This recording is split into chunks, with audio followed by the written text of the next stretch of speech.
Assalamualaikum warahmatullahi wabarakatuh. Salam sejahtera bagi kita semua. Shalom, Om Swastiastu, Namo Buddhaya, salam kebajikan. Perkenalkan, nama saya Muhammad Faisal. Saya akan membahas tujuan penerapan Pancasila dalam penegakan hukum. Penegakan hukum adalah berupaya mendidik dan membangun kesadaran moral dalam penegakan hukum, penerapan nilai-nilai luhur Pancasila yang mencerminkan proses keadilan bagi seluruh rakyat Indonesia dan kemanusiaan yang adil dan beradab. Dalam penegakan hukum di Indonesia, orang akan lebih menghargainya ketika orang tersebut memiliki lebih banyak moral dan etika. Moral dan etika lahir di lingkungan perkembangan hukum didasarkan pada orang-orang yang benar-benar ada di dalam masyarakat. Pancasila harus menjadi landasan etika dan moral sebagai berbangsa Indonesia, membangun pranata politik, pemerintahan, ekonomi, penegakan hukum, sosial, budaya, dan aspek kehidupan lainnya. Penegakan hukum di Indonesia saat ini menjadi tantangan bagi aparat penegak hukum karena harus menegakkan hukum yang berlandasan Pancasila. Jika tidak berlandasan Pancasila, akan memicu kendala yang akan menghambat cita-cita negara yang makmur, adil, dan sentosa, damai sejahtera.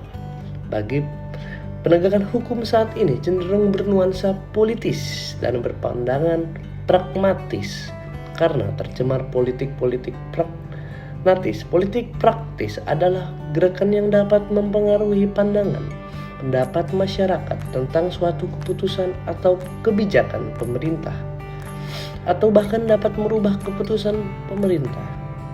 Pancasila adalah jiwa bangsa yang menjadi ideologi dalam berbangsa dan bernegara.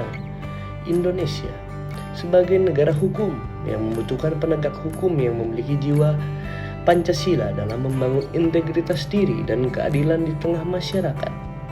Pancasila memiliki unsur nilai yang dapat digunakan untuk membangun jiwa integritas bagi penegak hukum yang memiliki energi positif dalam mewujudkan keadilan sosial.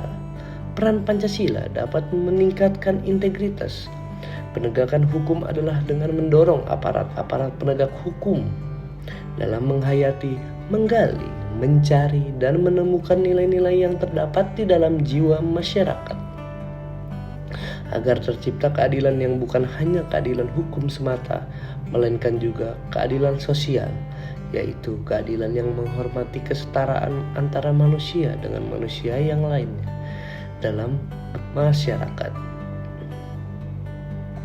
Budaya hukum itu termasuk salah satu sasaran pembangunan dalam bidang hukum, di mana pembangunan dan pengembangan budaya hukum diarahkan untuk membentuk sikap dan anggota masyarakat termasuk para penyelenggara negara sesuai dengan nilai dan norma Pancasila, agar budaya hukum lebih dihayati dalam kehidupan bermasyarakat, sehingga kesadaran, ketataan, dan kepatuhan hukum makin meningkat dan hak asasi manusia semakin dihormati dan dijunjung tinggi.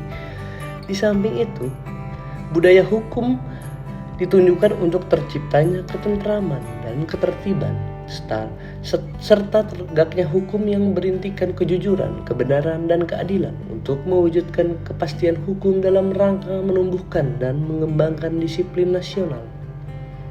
Pembangunan hukum yang berkelanjutan merupakan kebutuhan yang harus dilakukan oleh suatu bangsa dalam mengikuti perkembangan masyarakat maupun perkembangan kejahatan.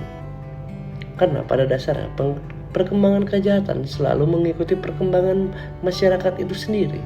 Pembangunan hukum harus selalu disesuaikan dengan dinamika kehidupan. Dalam melakukan pembangunan hukum diperlukan suatu pedoman agar pembangunan hukum tersebut dapat mendukung tercapainya tujuan nasional. Pembaruan sistem hukum nasional yang selama ini ingin diwujudkan adalah sistem hukum nasional berpancasila. Dijelaskan bahwa negara Indonesia dalam melaksanakan politik hukumnya berlandaskan dasar filsafat negara ialah Pancasila dan Undang-Undang Dasar. Pancasila beserta tujuan yang tercantum dalam pembukaan UUD 1945 menjadi rangkaan acuan pembinaan tata hukum yang baru di dalam Pancasila. Terkandung nilai-nilai yang religius, humanistik maupun demokratis, bahwa dengan dijadikan Pancasila sebagai dasar dalam pembangunan sistem hukum, maka di dalam sistem hukum Indonesia tidak boleh ada pertentangan nilai-nilai antara hukum tertulis dan tidak tertulis. Sekian dari saya. Wassalamualaikum warahmatullahi wabarakatuh.